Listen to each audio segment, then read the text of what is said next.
우리 한번 옆에 분과 새해 인사 한번 하시겠습니까? 새해 복 많이 받으십시오라고 한번.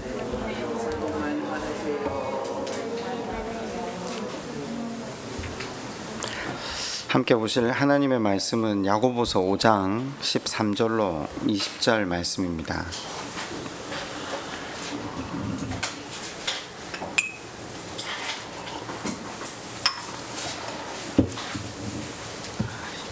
야고보서 5장 13절부터 20절 말씀을 교독하도록 하겠습니다. 너희 중에 고난당하는 자가 있느냐? 그는 기도할 것이요. 즐거워하는 자가 있느냐? 그는 찬송할지니라. 병든 자가 있느냐? 그는 교회의 장로들을 정할 것이요. 그들은 주의 이름으로 기름을 바르며 그를 위하여 기도할지니라. 믿음의 기도는 병든 자를 구원하리니 주께서 그를 일으키시리라. 혹시 죄를 범하였을지라도 사하심을 받으리라. 그러므로 너희 죄를 서로 고백하며 병이 낫기를 위하여 서로 기도하라. 의인의 강구는 역사하는 힘이 큽니다. 엘리야는 우리와 성정이 같은 사람이로되 그가 비가 오지 않기를 간절히 기도한즉 3년 6개월 동안 땅에 비가 오지 아니하고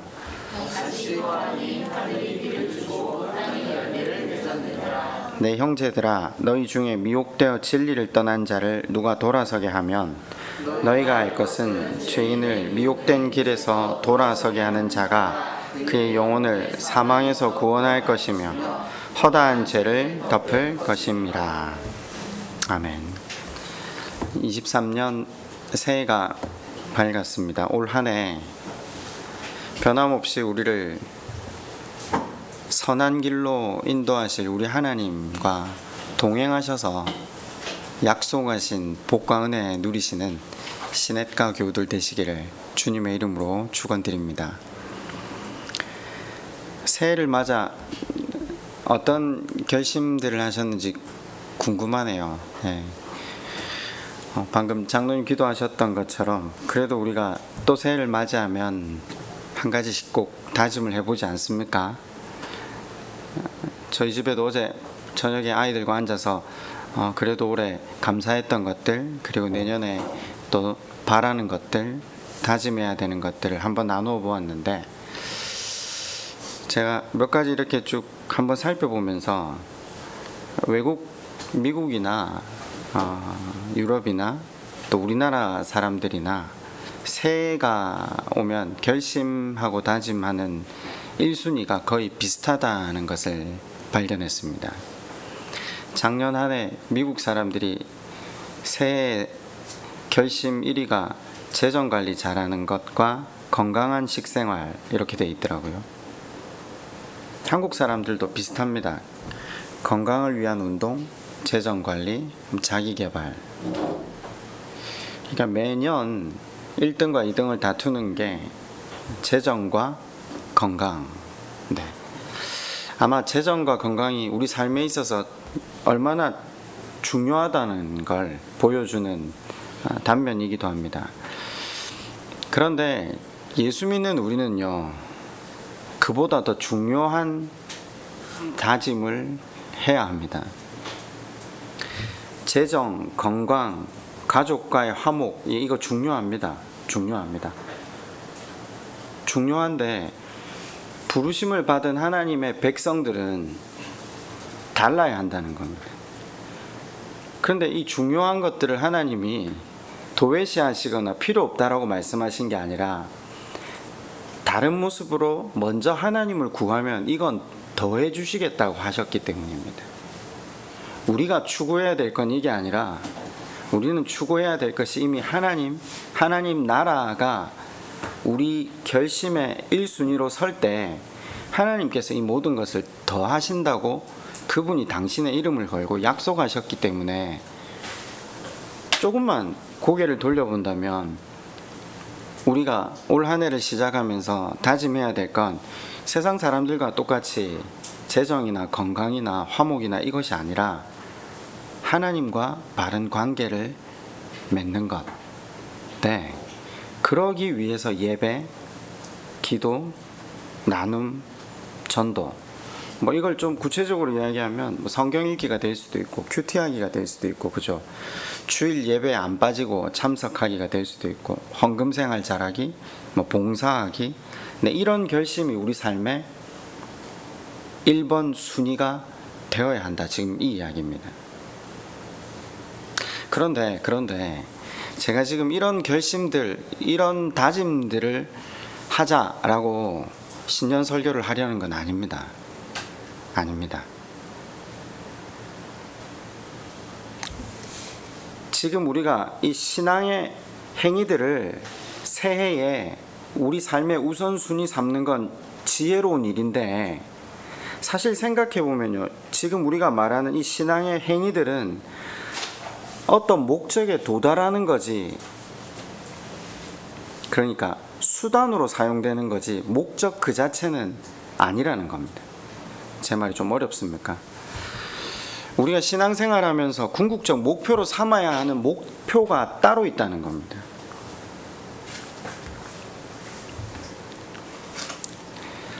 예배, 기도, 말씀 나눔, 전도가 궁극적으로 이루고자 하는 목표점이 따로 있다는 겁니다. 오늘 야고보서의 주제를 다시 한번 되새김으로 우리가 진정으로 매해 신년 벽두에 다짐으로 삼아야 할 것이 무엇인지를 우리 마음에 한번 새기는 시간이 되었으면 좋겠습니다. 아시다시피 야고보 사도는 자신이 목회하던 교회에도 성도들이 시험 가운데, 고난 가운데 살아간다는 것을 봅니다. 성도들만 고난과 시험, 광야 가운데 사는 것이 아니라 이 땅에 발 디디고 있는 모든 사람은 고난과 시험과 광야 가운데 살아갑니다. 그죠? 곰곰이 한 번만 생각해 보면요, 생명을 가진 모든 인생은 시험과 고난 속에 살아갑니다. 그래서 야고보 사도가 지금 그걸 잘 견디는 게 목적지로 삼고 나아가자라고 이야기를 하지 않습니다. 버티자라고 합니다. 인내라고 지금 표현을 했잖아요. 야고보서 1장 서두에 보면요, 이게 나오잖아요. 내 형제들아, 너희가 여러 가지 시험을 당하거든 온전히 기쁘게 여겨라. 왜요? 제가 일전에 이 설교를 하면서는 어떻게 시험을 당하는데 기쁘게 여길 수 있냐고, 제정신이 아니고서야. 그런데 야고보 사도는 이걸 봤다는 겁니다. 무슨 말입니까? 인생에게 시험과 고난은 필연적이구나. 왜냐? 우리를 지으신 그 하나님께서 이걸 우리 가운데 허락하심으로 이루시고자 하는 뜻이 있다라는 걸 야고보 사도는 본 겁니다. 지난주에 왜 계시록을 설교하면서 기도의 문이 열린다? 말씀의 눈이 열린다? 이게 어떤 거라고요?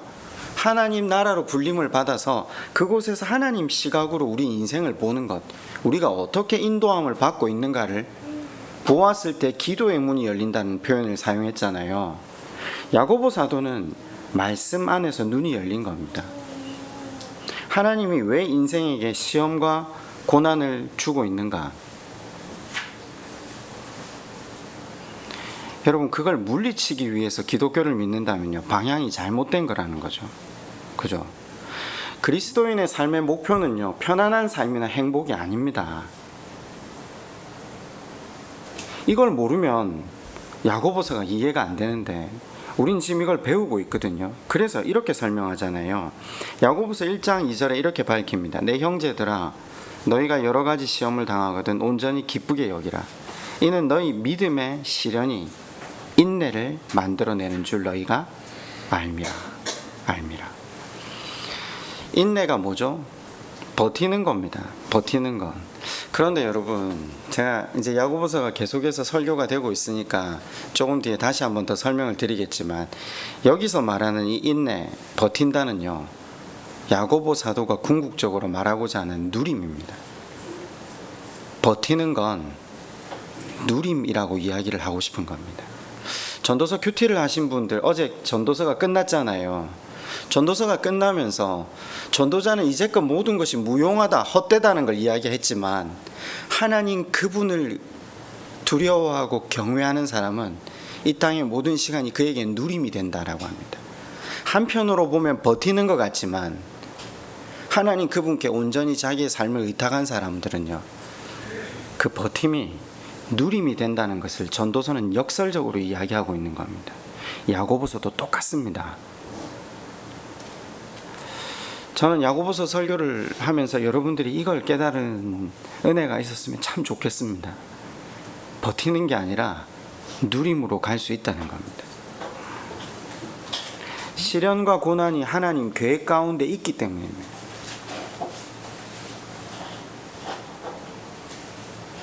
여러분, 그래 제가 아까 처음 서두에 이런 말씀을 드렸잖아요. 새 다짐을 예배와 기도와 묵상과 전도, 자 이걸 세우잖아요. 그리스도인이라면 이거 정상적인 거잖아요.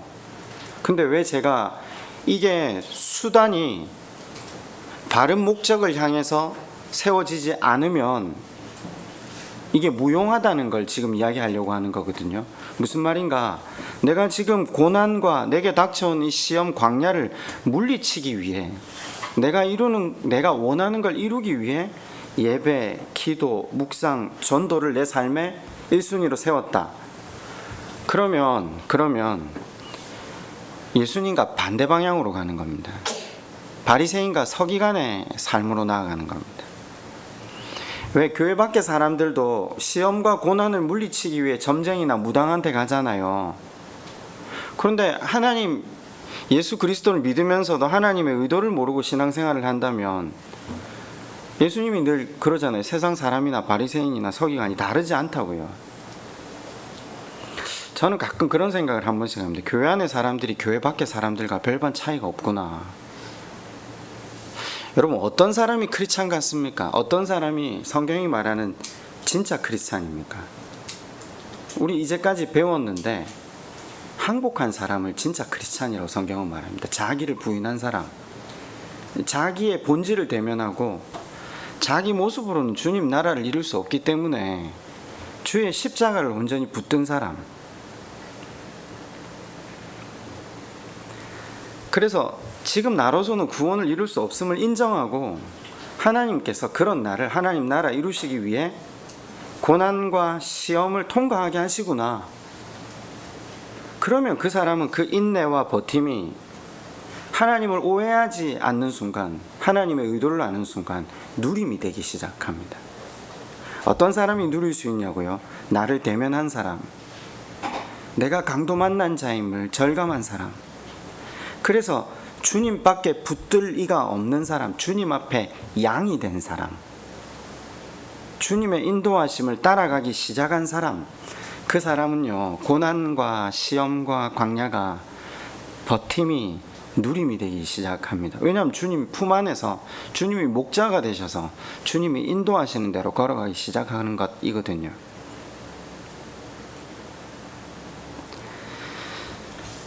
저희 집 큐티를 하다가 저희 집 첫째에게 그런 이야기를 했었어요. 신앙의 목표는 행복이 아니다.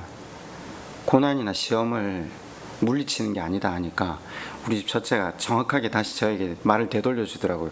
그럼 예수님을 왜 믿냐고. 그래서 제가 이런 이야기를 했어요. 우리가 생각하는 행복보다 우리를 지으신 하나님께서 우리에게 주시고자 하는 행복이 더 크다고. 우리 눈이 그걸 못 보기 때문에 하나님을 오해하지만 않고 하나님의 그 마음을 알기만 하면 이 땅을 살아가는데 시험과 고난이 와도 누림이 있을 수 있다고. 못 알아듣죠. 아직은 못 알아듣죠. 여러분 가운데도 저는 못 알아들으시는 분이 있다고 생각합니다. 기독교는 행복을 추구하는 종교가 아닙니다. 기독교는 하나님의 본심을 알아서 하나님과 바른 관계를 맺는 것이 기독교입니다. 아니 그렇지 않습니까? 편하게 사는 것이 그리스도인들에게 최고의 목적이라면요, 고난이 있으면 큰일 납니다. 그 목적을 가지고 예배, 기도, 나눔, 전도를 했으니까 고난이 오면 그걸 하나님의 저주로 인식을 합니다. 아, 내가 죄를 많이 지었구나. 보통은 사람들이 뭐라고 하냐면 네가 기도가 부족해서 그렇다고 해요. 근데 헌신이 부족해서 그렇다고 해요.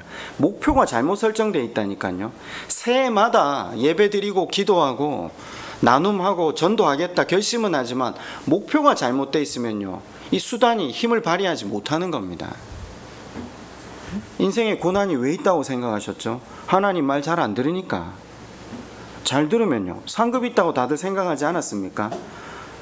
이 모든 잘못된 해석이 어디로부터 왔죠? 목표가 잘못되어 있기 때문입니다. 기독교 목표가 뭐죠? 기독교는 행복하려는 종교가 아니라니까요. 죄로 인해 죽을 수밖에 없는 우리 존재가, 그래서 늘 사망으로 걸어가는 우리 존재가 하나님의 일방적인 은혜로 말미암아 그 하나님을 만나고 하나님 주신 하나님 나라를 누리는 것이거든요. 그러기 위해서는 주님을 믿어야 되거든요. 주님을 믿는 자가 구원을 얻는다고 했잖아요. 주님을 믿기 위해서는 어떻게 해야 되죠? 내가 없어져야 됩니다. 나를 안 믿어야 됩니다. 내가 부인이 돼야 됩니다. 내 속에 내 주권이 사라지고 나를 몰아내고 하나님이 나를 차지하시는 것이 기독교입니다. 이게 설정이 되어 있지 않으면 모든 게 삐뚤어집니다. 그리스도인의 신앙의 목표는 예수 그리스도가 베푸신 은혜를 통해 하나님과 더 깊은 사랑의 관계를 맺는 것. 예, 그게 우리의 존재 가치고 목표라는 거죠. 하나님을 구한다. 하나님을 구한다. 우린 이걸 하나님과의 관계를 구한다라고 배웠습니다. 그걸 위해서 예배, 기도, 나눔, 전도. 우리 이거 한 가지 한 가지를 작년 한 해 동안 다 상고해 보았거든요. 그죠? 그러면 이제 이것들이 내가 복을 받기 위한, 내가 원하는 것들을 이루기 위한 수단으로 쓰이는 것이 아니라, 방법으로 쓰이는 것이 아니라 기도와 예배와 나눔과 전도가 어떻게 쓰인다고요? 어떻게 쓰인다고요? 자, 기도는 내 소원을 하나님께 관철시키는 것이 아니라 그분의 뜻을 깨달아 그분의 손과 발이 되어 드리기 위한 나를 부인하는 시간. 그죠? 예배는요, 우리 레위기 1장에서 배웠잖아요. 나를 말씀 앞에 죽이어서 나를 제물로 드리는 시간. 그죠? 근데 예배 안에 헌금이 주된 핵심 내용이었잖아요. 헌금이 왜 필수적이라고 했죠? 돈이 나의 내일을 좌우하지 않고 나의 내일은 하나님이 책임지심을 고백하는 것이 내 11조고 헌금 생활 아니었습니까? 이 다 내가 죽는 겁니다. 기도도 내가 죽는 것, 예배도 내가 죽는 것, 헌금도 내가 죽는 것. 그죠? 아까 이야기를 잠시 드렸지만 예배 시간에 나와서 말씀을 들으면요, 어제 누가 찾아와서 그런 얘기를 잠시 하더라고요. 예배 시간에 말씀을 들으면 말씀이 깨달아진대요.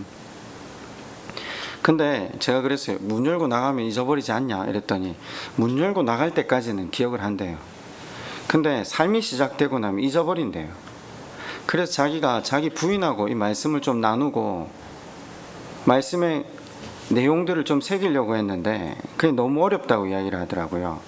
그래서 제가 여러분, 사실 설교를 듣고 있는 중간에도 우리가 정신줄을 조금만 놓으면 우리는 안드로메다로 갑니다. 하나님이 받으시고자 하는 예배는 말씀에 나를 잡는 건데 잡지도 못하고 정신과 육체가 분리되거든요. 그런데 말씀이 내 안에 내 심령에 새겨지는 예배를 드렸다고 해서 이게 삶으로 이어지지도 않잖아요. 이어지려고 하면 어떻게 해야 됩니까? 들은 걸 기억해야 되거든요. 들은 걸 적용해야 되거든요. 수모임을 왜 합니까? 내가 예배 시간에 놓친 것들, 내가 안드로메다로 가서 놓친 것들 뿐만 아니라 내가 내 좁음 때문에 깨닫지 못하고 이해하지 못했던 것들을 사람들과 함께 다시 그 말씀들을 기억하고 어떻게 적용해야 될지를 구체화시켜가는 겁니다. 말씀을 다지는 겁니다. 전도는 설명을 아예 드렸잖아요. 내가 죽는 것, 내 의지를 꺾어내는 것. 저는 그래서 말씀 8년 듣는 것보다 1년 제자반하는 게 훨씬 유익하다고 생각합니다. 왜냐하면 정확하게 말씀이 다져지거든요. 이게 그냥 뭉뚱그리로 쌓아져 있는 건이잖아요, 말씀들이. 그런데 이 말씀이 우리 안에 어떻게 구체화되어야 되는가는 절대 나는 나를 모질게 몰고 가지 않거든요. 말씀드린 대로 예배, 기도, 묵상, 전도는 모두 나를 부인하는, 조금 더 쉽게 말하면 나를 죽이는 방편, 나를 제물로 하나님 앞에 드리는 방편으로 사용이 됩니다.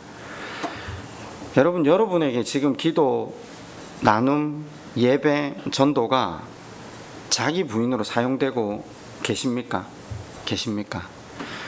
그게 그렇게 사용되고 있으면요, 우리에게 닥쳐지는 고난과 시험과 광야가 유익이 될 수 있습니다. 내가 그걸 없애기 위해서 노력하는 게 아니라 나를 자기 목숨보다 더 사랑하시는 우리 아버지께서 제일 사랑하시는 자기 아들을 나를 위해 주신 그분이 지금 내게 이 시련과 고난과 광야를 주신다면 이유가 있다는 겁니다. 그럼 그걸 어디에 찾아야 되죠? 예배를 통해, 말씀을 통해, 나눔을 통해, 전도를 통해 찾아야 됩니다. 그걸 찾는 게 하나님이 원하시는 모습으로 우리가 빚어져 가는 것. 그걸 야고보서는 어떻게 표현하죠? 성숙이라고 표현합니다. 성숙. 야고보서는 그걸 성숙이라고 하고 있습니다. 우리가 한동안 신앙의 성숙이라고 하면 우리는 문자적으로 이걸 받았거든요. 온전한 인격, 도덕적인 삶, 무너지지 않고 흔들리지 않는 강한 멘탈. 네?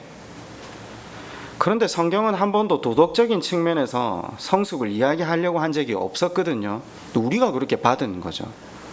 우리가 그렇게 해석한 거죠. 야고보의 말씀이 그래요. 그러니까 야고보는 다른 이야기를 하고 있는데 우리는 성숙을 다른 식으로 받아들였으니까 이 말씀을 읽으면 이게 부딪히는 거죠. 어떻게 부딪힙니까?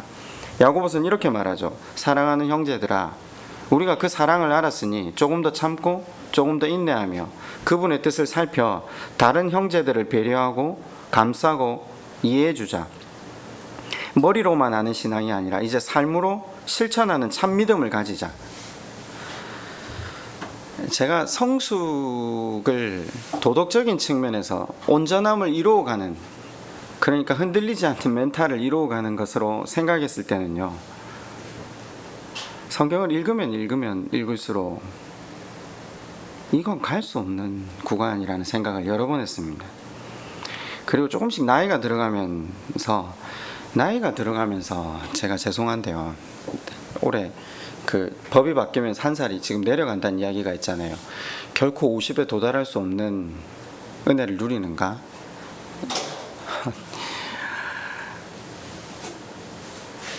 이전에는 할 수 있다 생각했던 것들이 나이가 조금씩 들어가면서 할 수 없구나라는 걸 정확하게 봐요. 육체의 한계뿐만 아니라 정신의 한계가 너무나도 더 커진다는 걸 제가 봤습니다. 성경의 인물들이 왜 이야기를 하고 있는가가 사실 더 절실하게 느껴집니다. 아마 제가 60이 되고 70이 되면 더 정확하게 보겠죠. 이제 겨우 50이 안 됐는데도 이게 보이더라고요. 잘 되는 게 아닙니다. 더 잘 견딜 수도 없고요, 더 잘 이겨내지도 않습니다. 우리 지으신 하나님이, 제가 왜 존 스토튼 목사님의 제자도를 이야기하면서 우리는 누군가를 의존할 수밖에 없는 존재로 점점점 쇠락해져가는 존재가 제자도의 핵심이라는 걸 한번 설교를 드린 적이 있잖아요. 그러면 야고보서를 지금 자기 강화로 읽으면 이게 안 됩니다. 야고보서는 어떤 성숙을 요구합니까? 말 실수가 많으냐? 말 조심해라. 차별 대우, 사람 차별하지 마라. 세상과 벗하지 마라. 겸손해져라. 형제 비방하지 말라. 그건 네가 하나님 노릇하는 거다. 사치 그만해라. 종말과 심판이 있을 것 기억해라. 우리가 생각하는 성숙으로 보면요, 이거 잘 하려고 해도 됩니까? 우리 다 알아요. 말 조심해야죠. 사람 차별 안 해야죠. 세상과 짝하지 말아야죠. 그 신앙생활 좀 한 사람이 이 머리로 이거 모릅니까? 야고보서를 문자적으로 읽으면, 그러니까 아까 윤리 도덕적 차원에서 야고보서가 말하는 성숙을 받아들이고 살면요, 세상 사람들하고 똑같이 해석합니다. 좋은 말 쓰여 있죠, 이거 그죠? 세상 사람들은 어떻게 교회를 이해하죠? 교회 가니까 말 조심하라고 하네, 사람 차별하지 말라고 하네. 역시 교회는 좋은 말만 하죠. 네. 근데 이게 정답인 건 알지만 마음에 찔리고 행동의 변화는 없잖아요. 교회 다니는 사람들 마찬가지 아닙니까? 잘못됐다는 걸 머리로는 알지만 삶으로 변화되는 것하고는 다른 차원이거든요. 우리도 다 알잖아요. 몰라서 못하는 건 아니거든요. 아는데 못하잖아요. 그래서 사도 바울이 뭐라고 하죠? 마음은 원이로되 육신이 연약하다. 내가 원하는 바 선은 행치 아니하고 도리어 원하지 않는 바 악을 행하는도다. 여러분 그거 읽으시면서 도대체 어떻게 생각하셨어요? 아니 지금 이분이 앞에서 말씀을 해놓고 뒤에 다른 얘기 하나? 아니, 그렇게까지 고민을 하기 시작하면 성경의 본질에 접근이 시작되는데, 우린 야고보서 말씀 듣고 나서 성숙을 그렇게 이해하면 아 목사님이 내 사정 다 알지, 저거 나 들으라고 하는 얘기네, 그죠? 그런데 우린 찔릴 수밖에 없잖아요. 말씀이기 때문에. 그래서 순종하려고 또 애를 써요. 근데 순종을 하려고 애를 쓰자마자 우리 안에 어떤 고백이 터지냐면요, 오라 나는 공고한 사람이로다. 이 사망의 몸에서 누가 나를 건져내려. 순종을 해보려고 하지만 안 된다는 겁니다. 말씀 순종이라는 게 인간의 의지나 노력으로 될 수 없어요. 없어요. 그렇잖아요. 제가 말씀을 이렇게 드렸잖아요. 여러분 이제껏 교회 다니면서 성령의 열매를 맺으라고 배웠지 않아요? 그걸 맺어야 하나님 나라를 이룰 수 있다. 그걸 맺는 게 예수님을 닮는 거다. 그래서 성령의 열매는 사랑과 희락과 화평과 오래 참음과 자비와 양선, 충성, 온유와 절제. 제가 얼마 전에 이거 설교하면서 그렇게 질문했잖아요. 이거 맺을 수 있냐고요. 집에서 화평이라는 열매를 맺으려면요, 한쪽이 죽어야 돼요. 근데 우리 못 죽잖아요. 며칠은 죽을 수 있어요. 며칠은. 결정적인 순간 또 올라오잖아요. 그럼 안 맺어진 거잖아요. 근데 사람대로 이걸 맺으래요. 그러니까 겉으로 이걸 맺으려고 덤벼들면요, 그 신앙생활이 얼마나 오래였는지 몰라요. 이걸 맺으려고 덤벼들었거든요. 그러니까 이걸 맺지 못한 사람들을 보면서는 탄식하고 비판하고 정죄하고, 맺을 수 있다고 생각했기 때문에 저는. 근데 지나가다 보니까 이제 보이는 거죠. 그러면서 예수님은 이걸 맺을 수 있다고 했는데 어떻게 맺을 수 있다고요? 어떻게 맺을 수 있다고요? 내 안에 이게 하나도 없구나. 내가 맺었다고 생각한 건 껍데기밖에 없구나. 그래서 내가 죽는 겁니다. 아, 내가 아니구나.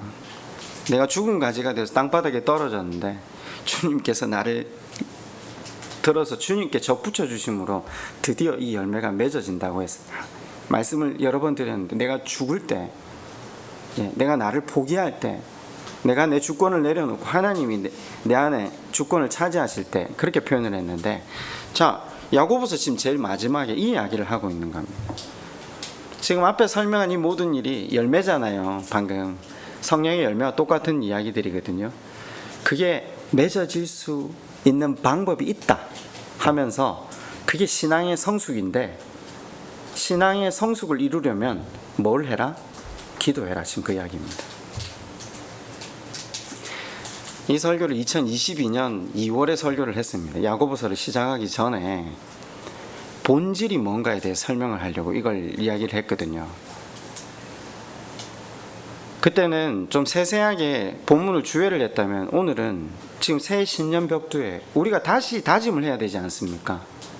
다시 기도하고 다시 예배드리고 다시 나눔하고 다시 전도하자. 이게 우리의 결단이 되어야 되거든요. 그런데 이 결단이 그냥 매해 하던 그런 결단이 아니라 목표점을 정확하게 설정하고 결단하자는 거죠.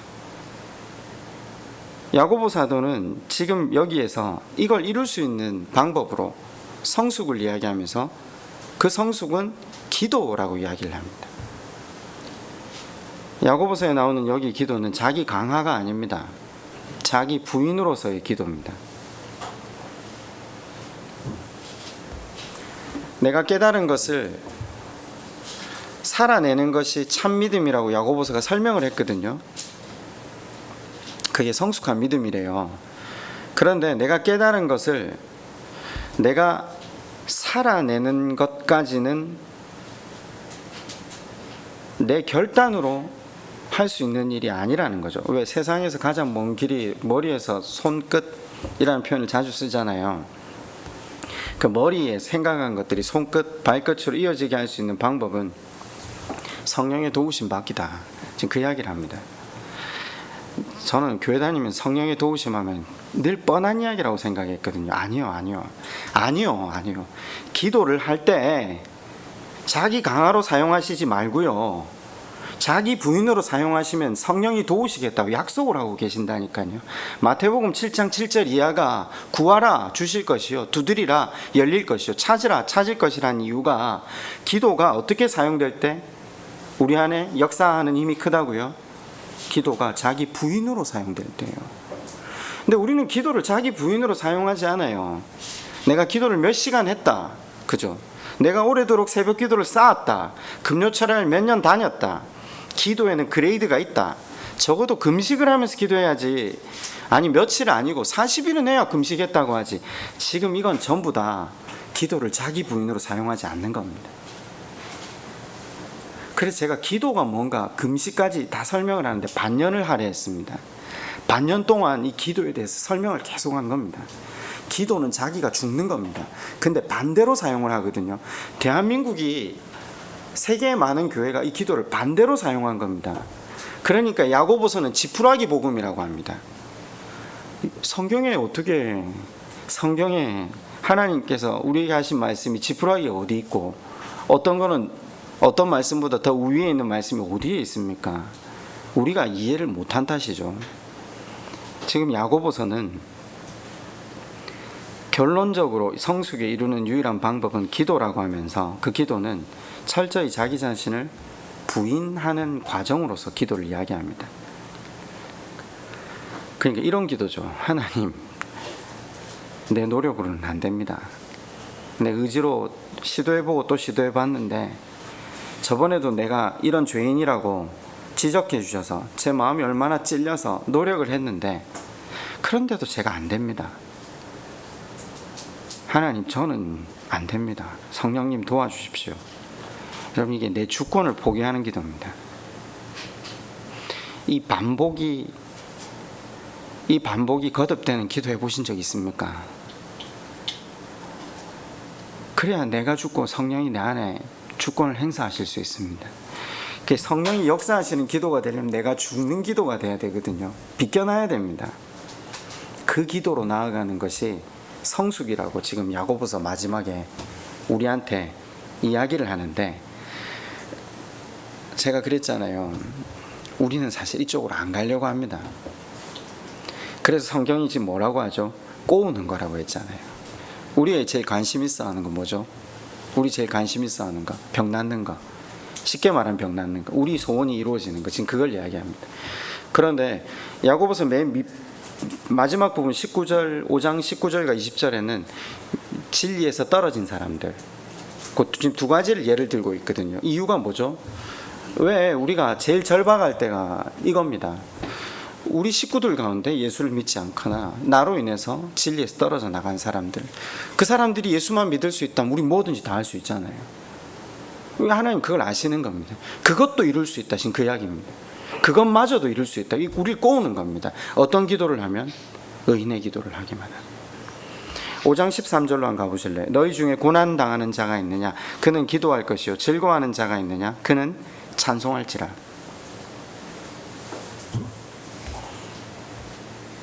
여러 종류의 시험이 많지? 기도해라. 내가 앞에서 지적한 신앙의 미숙한 모습, 너도 싫지? 너도 성숙해지고 싶지? 너로 인해 다른 사람이 실족해 되느니 그만하고 싶지? 기도해라. 자, 한 단계 넘어서서 병든 자를 위해 기도해라. 왜냐하면 우리는 병든 사람을 보면 그 사람이 낫기를 간절히 기도하는 것이 일반적이기 때문에, 우리 자신의 병도 그러하지만 우리와 함께 지체된 사람들이 병에 걸려 있을 때 기도하는 건, 그건 뭐 설명을 굳이 하지 않아도 그죠. 그리고 여기 병은 육체의 병뿐만 아니라 사람으로 인해 마음의 깊이 병이 든 상처까지 포함하고 있다고 했잖아요. 우리의 마음을 아시고 그 기도로 나아올 것을 초대하는 거죠. 저는 이걸 꼬운다라고 했는데, 그러면서 하나님이 갑자기 뜬금없이 5장 17절에 엘리야는 우리와 성정이 같은 사람이로되 이렇게 이야기해요. 근데 우리는 실제로 다니엘과 모세와 엘리야 같은 사람이 기도하면 하나님이 거절하실 수 없다 해놓으니까 우리 이 사람들이 마치 꼭 특별한 사람들인 것처럼 생각을 했거든요. 근데 아니라는 걸 배웠잖아요. 마침 우리는 열왕기서를 수요 기도회를 통해서 배웠습니다. 엘리야는 우리와 성정이 같대요. 무슨 말입니까? 우리와 똑같은 죄인이래요, 그냥. 아니, 이 사람이 신앙생활 한동안은 열심히 하다가 영적 침체에 빠져서 사실 끝까지 영적 침체로 가요, 엘리야가. 그죠? 제가 그랬잖아요. 갈멜산에 불 내린 사람이 엘리야입니까? 하나님입니까? 하나님이시라니까요. 하나님한테 묻지도 않고 가서 일단 예언부터 하고 보는 사람이 엘리야라니까요. 우리는 하나님의 능력을 엘리야로 착각을 하는데, 아니요, 그 당시에 쓰실 사람이 없어요. 근데 엘리야가 하나님 말씀을 듣고 하나님 말씀을 읽고 깨달은 마음으로 선포를 하잖아요. 그 하나님 다 맞춰 가신다는 걸 보잖아요. 근데 조금 선포해놓고 엘리야가 어떻게 해요? 이세벨도 아합도 회개하지 않죠. 그리고 그 모든 장면을 본 이스라엘 모든 사람들이 다시 바알을 섬기니까 하나님 앞에 엘리야가 어떻게 합니까? 하나님, 난 죽을랍니다. 뭐 하시는지 모르겠습니다. 안 돌아오네요. 이럴 거면 내한테 일을 만땜이 시키셨습니까? 이라고 앉아있는 게 엘리야였다는 걸 우리가 성경을 통해 봤잖아요. 하나님 뭐 하시는 분이냐고요. 세상이 이 꼴로 돌아가는데 그냥 참고 계세요? 한 명도 돌아오지 않는데 사랑을 전해야 돼요? 안 할랍니다. 그게 엘리야였잖아요. 우리가 똑같지 않습니까? 지금 그걸 성경이 이야기하는 거예요. 그런데 엘리야가 죽은 겁니다. 그 죽은 걸 어떻게 알 수 있냐고요? 마지막 순간에 올라오라니까 그냥 올라가고요. 자기를 부인해 놓으니까 하나님께서 자기가 키운 사람들 중에 자기 후계자가 있을 거라고 생각했는데 하나님 뜬금없이 농사 짓던 엘리사를 보냅니다. 어떻게 하죠? 엘리사를 마지막 후계자로 세우는 장면에 엘리야는 단 한 번도 엘리사에게 친절하게 말하지 않는 모습을 봅니다. 싫은 겁니다. 말 그대로 싫은 겁니다. 원래 이 사람 성격이 그렇거든요. 그런데 자기는 죽었습니다. 말씀은 순종합니다. 표정은 어두운데 말씀은 순종합니다. 지금 그걸 이야기합니다. 자기가 죽은 겁니다. 자기 뜻대로 되는 건 없다는 걸 자기가 안 겁니다. 자기를 부인한 겁니다. 그게 의인입니다. 자기를 포기한 사람입니다. 하나님 앞에 자기를 양으로 내어 맡긴 사람, 그게 의인입니다. 그 의인의 간구는 역사하는 힘이 크답니다. 의인은 하나님과 올바른 관계 속에 있는 사람을 이야기합니다. 그가 하는 기도는 내가 듣겠다는 겁니다. 그러니까 기도를 듣겠다는 게 목적이 아니라 바른 관계 속으로 하나님이 초대하는 겁니다. 제가 아까 19절 20절을 미리 설명드렸잖아요. 우리가 적어도 때로는 병자를 위해서 기도하지 않는다 할지라도 나로 인해서, 나의 허물로 인해서 신앙에서 실족한 사람, 그리고 내 자녀들을 위해서는 기도할 거거든요. 그러니까 그 기도까지도 이루어주겠다. 어떤 기도로 나오면? 의인이 되면. 야고보서에 말하는 성숙은요, 도덕적 윤리적 이야기가 아닙니다. 그러니까 여기서 말하는 이 의가 도덕적이거나 윤리적인 이야기를 하는 게 아닙니다. 근데 사실 우리는 이것도 생각하기 전에 뭘 생각하죠? 의인의 간구는 역사하는 힘이 크다. 역사에 초점을 맞춰버리죠. 이 전체 컨텍스트 안에서 이 컨텍스트를 탁 떼가지고 역사하는 힘이 크다. 내 개인 사업하는데, 내 자식 잘 되는데 번호 6개만 불러주면 복권 번호를 맞출 수 있습니다. 믿음대로 될지어다. 그때 그 믿음은 내 뜻을 이루려는 믿음이죠. 믿음은 주님의 뜻을 믿는 게 믿음이잖아요. 나는 작아지고 주님을 의지하는 것이 커지는 게 믿음, 하나님 말씀하시는 참 믿음이거든요. 자기 유익, 자기 목표를 이루기 위해 기도를 사용합니다. 우리는 의인됨에 관심을 가지지 않습니다. 의인됨에 관심을 가지고 의인됨을 이루려는 것이 예배고 기도고 나눔이고 전도입니다. 그렇지 않으면, 목표가 틀어져 있으면요, 수단과 방법만 같을 뿐입니다. 그래서 야고보 사도가 기도가 만병통치약이다 이걸 이야기하려고 하는 게 아니라 너희가 의인이 되는 게 중요하다. 너희들 병 낫게 하고 싶지, 너희들 실족한 사람들 돌아오게 하고 싶지, 의인이 되어야 돼. 의인으로 서야 해. 여러분, 이 기도의 핵심이 뭐라고요? 주님, 저는 안 됩니다. 주님, 저는 못합니다. 해봤는데 안 됩니다. 성령님 도와주셔야 됩니다. 제가 이 마지막에 이 말을 좀 덧붙이고 싶진 않은데 어제 그 이야기를 우리 아들이 다시 하더라고요. 아빠, 저는 매일 이 기도를 해요. 안 된다고 매일 뻔뻔스럽게 다시 기도를 해요. 이건 너무한 거 아닙니까? 이걸 어떻게 매년 매 끝까지 하고 살 수가 있습니까? 그래서 제가 그렇게 이야기했어요. 그게 우리 본질이야. 너가 아빠한테 지금 잘못했습니다. 아빠 이게 제대로 안 됐네요. 이런 이야기를 한 게 몇 번 정도 돼? 이렇게 물었더니 셀 수 없죠. 근데 너 어떻게 이렇게 늘 웃으면서 늘 다시 네 구하는 거, 네 원하는 거 말할 수 있어? 아빠니까요. 이라고 앉아 있더라고요. 우리 하나님 그러시더라고요. 우리 하나님은 아빠보다 훨씬 상상하고 비교가 안 될 수 없을 정도로 좋은 분이시라고.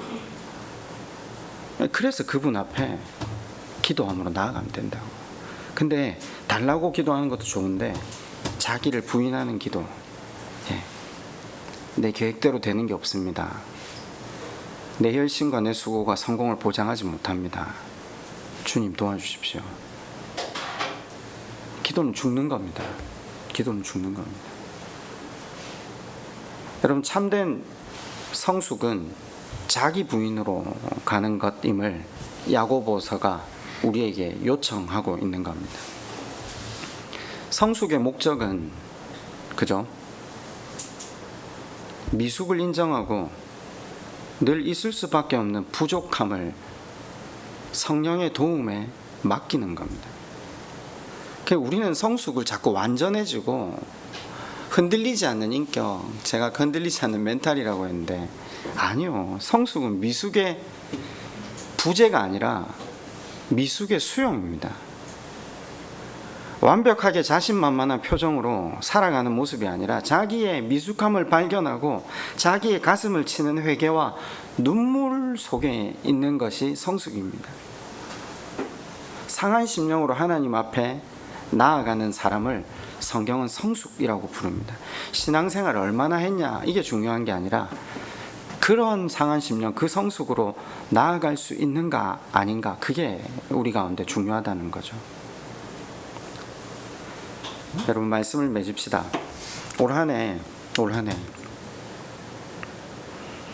저는 할 수 없고요, 주님은 하실 수 있습니다. 주님을 의지하겠습니다. 주님의 말씀의 논리로 걸어가기를 애쓰겠습니다. 주님, 내 안에 역사해 주십시오. 주님만 의지하시는 의인이 될 때 하나님 약속하신 그 복 누리시며 그분과 동행하셔서 참 23년은 행복한 한 해였다라고 고백하는 12월 31일을 맞이하는 저와 여러분 되었으면 좋겠습니다. 우리 한번 기도할까요?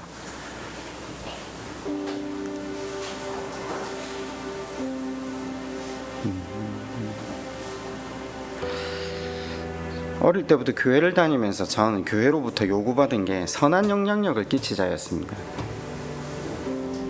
근데 나이가 들어가면서 내 안에 선한 것이 없다는 걸 보니까 이 교회가 다니기 싫어지더라고요. 우리 안에 선함은 없습니다. 기도를 통해 그걸 보는 것이 기도의 목적입니다. 그걸 볼 때 주님을 의지하게 됩니다. 여러분, 올 한 해 그 기도로 나아가는 삶이 되게 해달라고 이 시간 한번 다짐해 봅시다. 나를 대면할 때 주님을 더 힘있게 의지하는 복된 한 해 되게 해달라고 우리 시간 그렇게 한번 하나님 앞에 함께 기도드리겠습니다.